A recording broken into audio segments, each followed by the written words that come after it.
Hello everyone, my name is Donatella. I'm the Executive Officer of Northern Volunteering SA and I'll be your facilitator for today's webinar. Northern Volunteering SA is collaborating with Palliative Care SA, Volunteering SA&T and Southern Volunteering to administer the Palliative Care Volunteering SA project.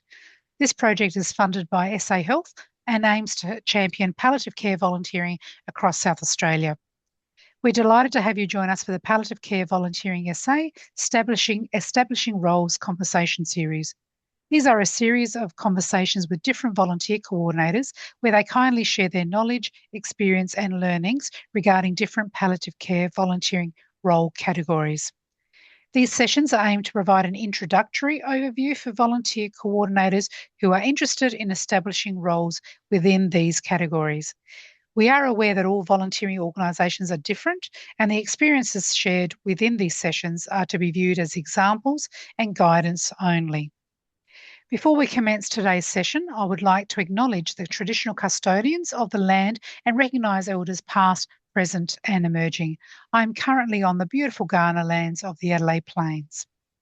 Now to this webinar. Today's webinar will be on palliative care volunteering roles that come within the category of bereavement supports. These roles can be found in the following volunteering organisation settings: client-facing, that's inpatient, facility, hospice, residential, aged or disability, or client-facing, home and in community-based. I'm delighted to introduce you to our guest speaker today, Kylie, who is the Palliative Care Volunteer Coordinator at Southern Adelaide Palliative Services, SAPS.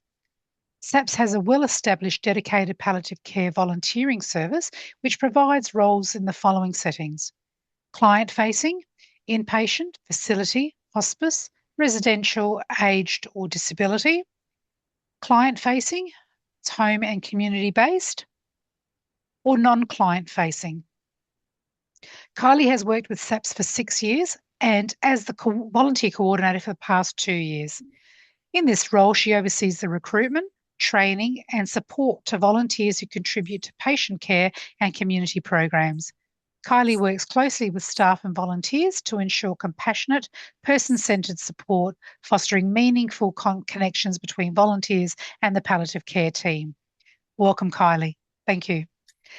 Can you please describe the different types of volunteer roles you have that provide bereavement support within your volunteer service and provide a summary of what a volunteer shift might look like? Thanks, Donatella. We currently have a group of bereavement volunteers who provide follow-up support to families after the death of a patient. One of their key tasks is making condolence calls, where they offer a compassionate check-in and ensuring families feel supported during the early stages of grief. A typical shift might involve scheduled phone calls to the bereaved families, documenting the interaction and reporting back to myself, the volunteer coordinator, or to the social worker. Sometimes they may also provide information about further supports or referrals if needed. And is there any specific training for this role that you provide that is different to your usual volunteer roles?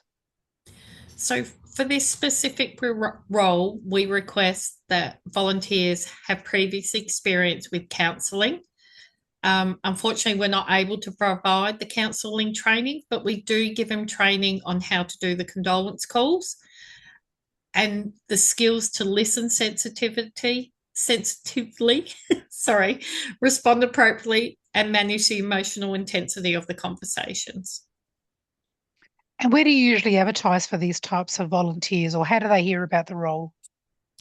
Yeah, so our volunteer ads are normally up on Go Volunteer, Seek Volunteer, Palliative Care SA. They are also, we have some flyers in community centres and neighbourhood centres. And you mentioned about the counselling, but are there any other specific skills, experience or qualifications you look for during recruitment? So, the counselling is a specific one that we look for. Some may have not done a counselling course, but they may have been trained with Lifeline or other similar organisations. Therefore, they've got the training to make these condolence calls. It's also having comfort, the idea to give comfort, dignity, and humanity to patients and families is very important, especially actively listening to the family members you are talking to. And how do you receive referrals for new clients who benefit from a volunteer in these roles? So in SAPS, all our patients' families are called after a death.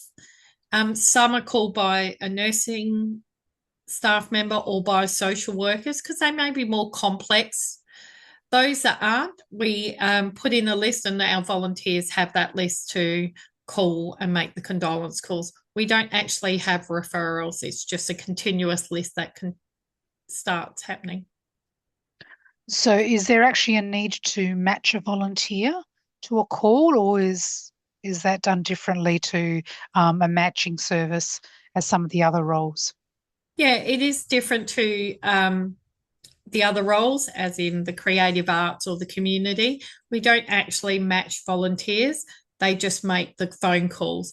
And as we said, they've got training that ensures that they know what to say under the different circumstances that a condolence call comes with.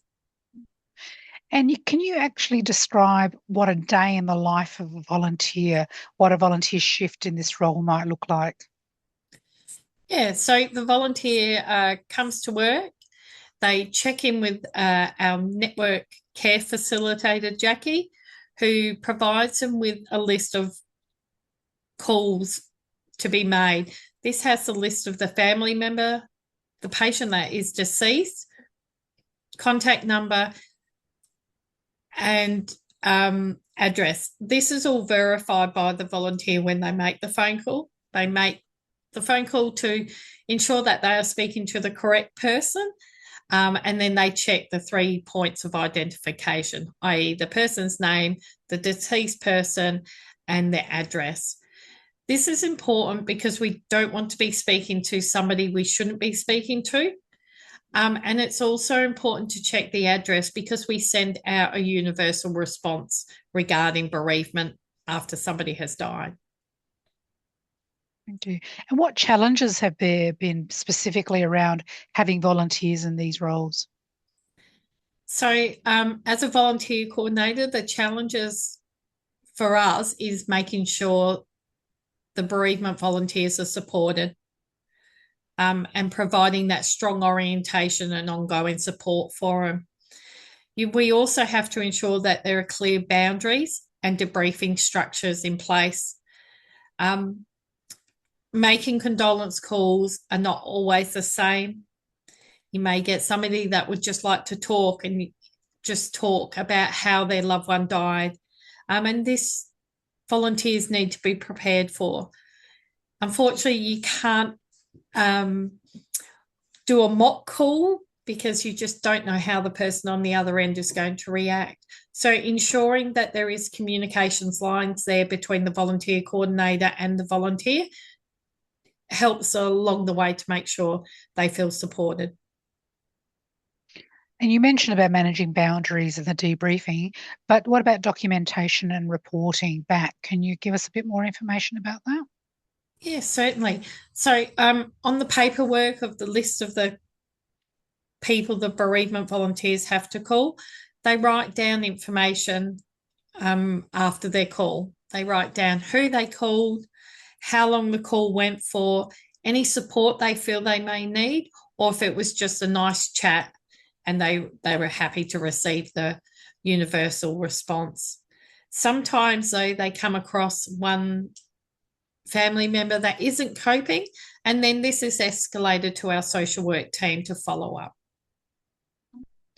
And any feedback? Do you receive feedback from the families about the volunteer, the calls, the volunteer role itself? Unfortunately, it's a tough one. We don't actually seek feedback on how the calls are going. They are struggling in the time of losing their loved one, that it makes it hard to do those feedback information. It's not something that you'd push for feedback on either. But we have had staff sitting with the volunteers to make sure the right words are being said.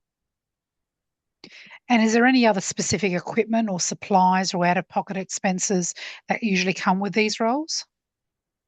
The only out-of-pocket expense would be the phone calls, but you need to make sure they've got a quiet space that they can make these phone calls with, and that the room will not have any interruptions. As you can understand, it's a delicate time, so they need to be on the ball. And Kylie, if another volunteer coordinator was thinking of including this role within their volunteer program, what advice would you give them? Do your research. Make sure you're recruiting the right volunteers. You can't just pick anyone. They have to have empathy. You need to make sure they've had some experience in making calls and dealing with either death or traumatic situations. It does help. Just ensuring that you have all those boxes ticked before you just include any volunteer. Also, work with your social workers, and they'll be able to help guide you. Well, thank you, Kylie. Thank you for your time and sharing your such wonderful information. Muchly appreciated. As I mentioned in the introduction, today's session was an introduction about bereavement supports. If you are a volunteer coordinator and would like more information about how to integrate this type of role into your organisation, please visit our website at palliativecaresa.org.au/volunteering SA hub/. Our coordinator can support your organisation with training and tools to help establish these roles.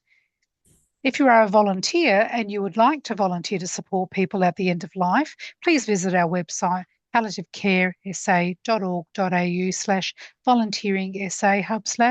Our coordinator can then connect you to volunteer organisations who have palliative care volunteering roles available.